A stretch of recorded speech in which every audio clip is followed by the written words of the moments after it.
जी का मनमानी संकल्प सती नहीं जान पाई तो दुष्टों के मनमानी क्रिया लक्ष्मण कैसे जान गया? यह अपनी बात को रोकता होता।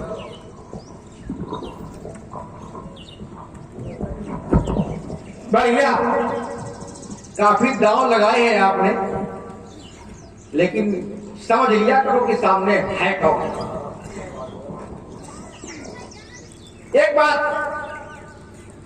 ताजी वाली पहले लेते हैं हम आपसे। किसी के मन की कोई बात कैसे जान सकता है? अब आपने जोड़ा कहां शंकर जी और कहां साधारण से दुष्ट राजा। साधारण व्यक्ति के मन में कोई भाव आता है तो चेहरे से स्पष्ट हो जाता है।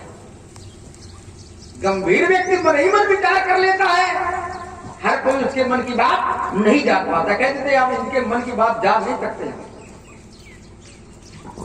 और इसका प्रमाण मैं यही से दे रहा हूं। आप शंकर जी के बाद हम तुम्हारे पास से दे रहे हैं। जिस समय आपका आगमन हुआ, और कई बातें देखो हम एक साथ जोड़ के भी इसमें निपटाए देंगे। जिस समय आपका आगमन हुआ तो आपकी स्थिति क्या थी? आपके चेहरे पर क्या भाव था? क्यों आपको देखकर लोग डर रहे थे? क्यों भयभीत हो गए थे? क्या था भाव? क्या वो भाव आप बोल करके रहे थे? क्या आपने कुछ ऐसा बोला था उस समय? किसी सोचता सच बदले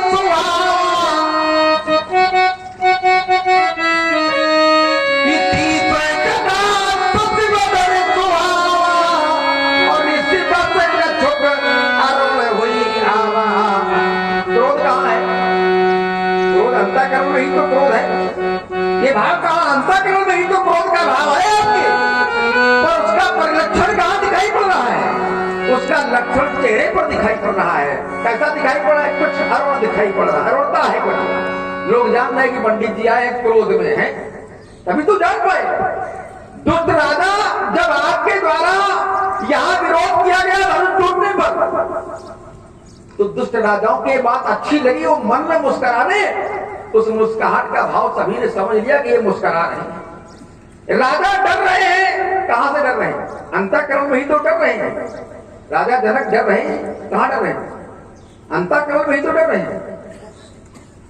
उन्होंने कहा तो नहीं कि हम डर रहे हैं, लेकिन समझने वालों ने समझ लिया कि भाव कैसा है, अंदर भय का भाव है। अति डर उतर दे नप नहीं, कुछ बोल नहीं रहे हैं लेकिन डर का भाव पकड़ा गया, तभी तो लिखा गया। और कुटिल भू भर से बनवाई भाव वहां भी पकड़ा गया।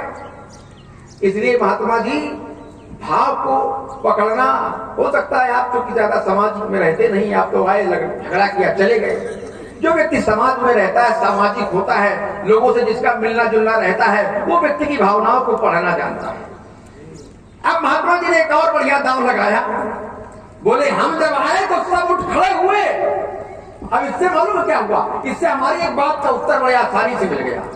किस बात का उत्तर मिल गया? महात्मा जी ने जो आरोप लगाया कि तुम सिंह थे और इन राजाओं पर नियंत्रण तुम्हारा नहीं हो पाया, इन राजा रूपी हाथियों पर नियंत्रण नहीं हो पाया। अच्छा बताओ, कोई व्यक्ति उठेगा तो तभी जब बैठा होगा, उठेगा तो तभी जब बैठा होगा, और जो बैठा है वही उठेगा। ये बात तो महात्मा जी ने कही ना। इनको देखकर सब उठ करके इनको प्रणाम कर रहे हैं। उठी उठी सब कैसे कर रहे हैं? सब व्याकुल होकर उठ खड़े हुए इनको देख करके। इसका मतलब उसके पहले वो बैठ चुके थे, क्योंकि उसके पहले खड़े थे। खड़े कब थे? जब सीता जी ने वरण कर लिया किसका? धनुष तोड़ने वाले। तो परिस्थिति क्या बनी व्यास जी कि उठी उठी पहले सना भागे, उठी उठी पहले सना, उठी उठी पहले सना भागे, और जहता है काल बजावन लागे ले वो छड़ाए सीगा को धरी बांधो में को बालक दो। अब एक शब्द आपका बड़ा बढ़िया आपने प्रयोग किया कई बार, ईमानदारी। अब ईमानदारी से बताना कि जो उस समय उठे थे, अगर वो खड़े थे तो फिर आपको प्रणाम किसने किया? उन्होंने भी तो प्रणाम किया। इसका अर्थ है कि वो उठे थे, ऐसा कहा था। पर जिस समय ये कहा गया कि देखो राम नयन भर,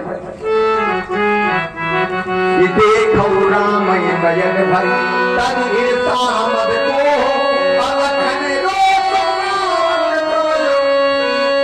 जानी तलब जनि हो। तो ये प्रभाव जब बताया गया लक्ष्मण का, श्री राम का, उन राजाओं को, दुष्ट राजाओं को, साधुओं के साधु राजाओं के द्वारा, तो प्रभाव जब पड़ा होगा तभी तो उठे थे, तो बैठ गए होंगे, तभी तो बैठे होंगे। और अगर बैठे थे तभी तो आपके आगमन पर उठे। इससे सिद्ध हो गया आप किस बात से कि जो तब उठे थे, हमारे प्रभाव को सुनकर बैठ गए, आपका आगमन सुनकर फिर खड़े हो गए, आपको प्रणाम कर दिया, आपसे भय उनको लगा इसलिए खड़े हो गए। अब महात्मा जी ने स्वभाव की बात देखो, बड़ा महीन हम शब्द दे रहे आप, और आपने घुमाया बढ़िया।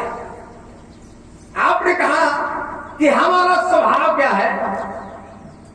स्वभाव है वहां पर, और सीता जी क्या सुन नहीं, वो क्या सुन नहीं है, शब्द है दो। यहां है जय सुभाय, और वहां भगवती कर स्वभाव, अंतर है कि नहीं है? स्वभाव माने स्वाभाविक भाव से, हम ऐसे जा रहे हैं, स्वाभाविक भाव से ऐसे देख लिया, आपके मन में विचार आया, वो विचार आपने पढ़ा कहां से?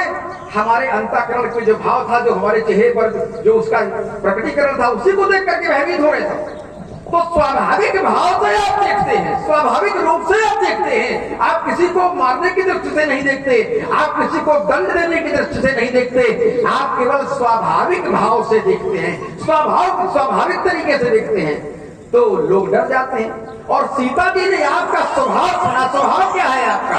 आपका स्वभाव ये है, स्वभाव में क्या है आपके, कि अगर आपके विरोध में किसी ने आचरण किया है तो आप उससे युद्ध जरूर करते हैं। ये स्वभाव है आपका। कहते नहीं झगड़ालू स्वभाव है आपका, तो लड़ाई झगड़े करने वाला स्वभाव है आपका। तो उनको ये लग रहा है कि अगर आज धनुष तोड़ने वाले से परशुराम जी का आपका आमना सामना हो गया तो क्या होगा? ये अपने स्वभाव से पीछे नहीं हटेंगे, इनका स्वभाव है, ये लड़ते जरूर हैं, और यहाँ तो इनको बहुत बड़ा विरोध इनके द्वारा किया जा रहा है, तो ये लड़ाई जरूर करेंगे।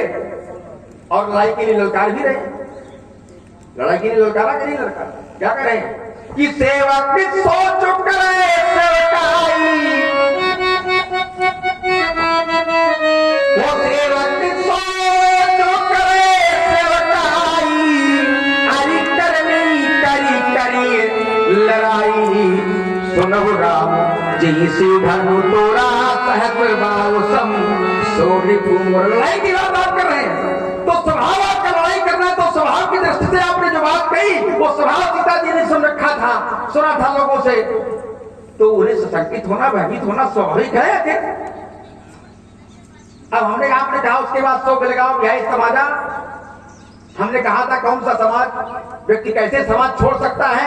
आपने उसको छुआ नहीं, हमारे ऊपर आरोप लगा रहे कि तुमने हमारे बिंदुओं को छुआ नहीं, उड़ा दिया। मूल बिंदु तो हमारा यही था, स्वभाव। समाज को कैसे व्यक्ति छोड़ सकता है? समाज के बिना अस्तित्व क्या है व्यक्ति का?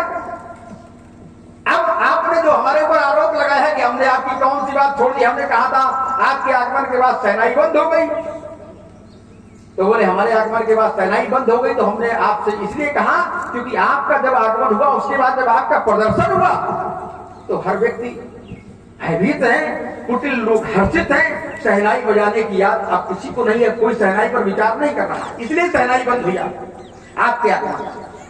अब आपने जो और आरोप लगाया हमारे ऊपर, हमने कहा कि शिकारी है नजर उनकी जो डाले राम नाम। महात्मा बड़ा चिड़ हुई इस पर, अरे ऐसे कैसे कर दिया, यहाँ विश्व जैसे महात्मा है, यहाँ हमारे जैसे मतलब अपने ऊपर ले गए हमें लगता है।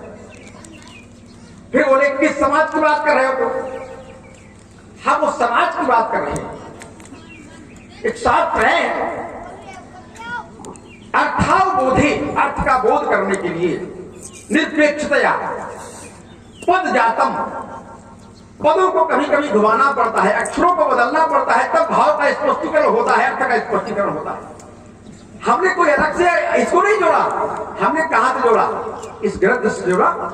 अगर वर्तमान के समाज में अगर ऐसे ऐसे साधु ऐसे सन्यासी नहीं है, कैसे, जिनकी चर्चा मैंने की, तो कहा क्यों गया कि सब नभ भय जोग उपहासी, जैसे बिनु विराग सन्यासी। सब बिना वैराग के सन्यासी उपहास के पात्र होते हैं। तो अगर वर्तमान में कहीं बिना वैराग का सन्यासी है ही नहीं, तो ये उदाहरण कहां से दिया? उदाहरण तो समाज से ही दिया जाता है। उदाहरण तो किसके लिए कहा गया है?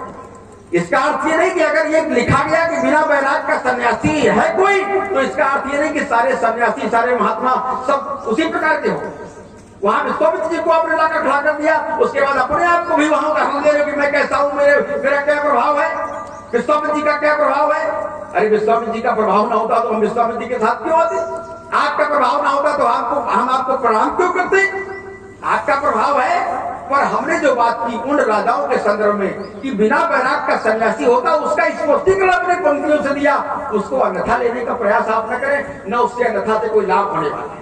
अंतिम बात जो बार बार आप कहें कि वहां छोड़ देते हो, मैं कह रहा हूं कि जिस समय हमारे द्वारा धनुहा तोड़ी गई, तो अब तक की अवस्था में हमारे सामने हमारी जो भेंट हुई, हमारे गुरुजनों से हुई, हमारे माता पिता से हुई, हमारे समाज के लोगों से हुई।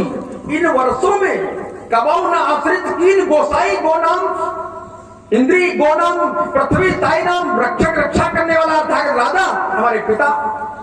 एक गोसाई का अर्थ गुरु से भी लिया गया, ब्राह्मणों से भी लिया गया, अर्थात हमारे गुरुजन वृंद। अर्थात ऐसा क्रोध न हमारे पिता ने किया, न हमारे गुरुजनों ने किया। फिर ऐसा क्रोध इस धनुष के टूटने पर आपके द्वारा क्यों किया जा रहा है? ये स्पष्टीकरण था उसका, जानना हम चाहते थे।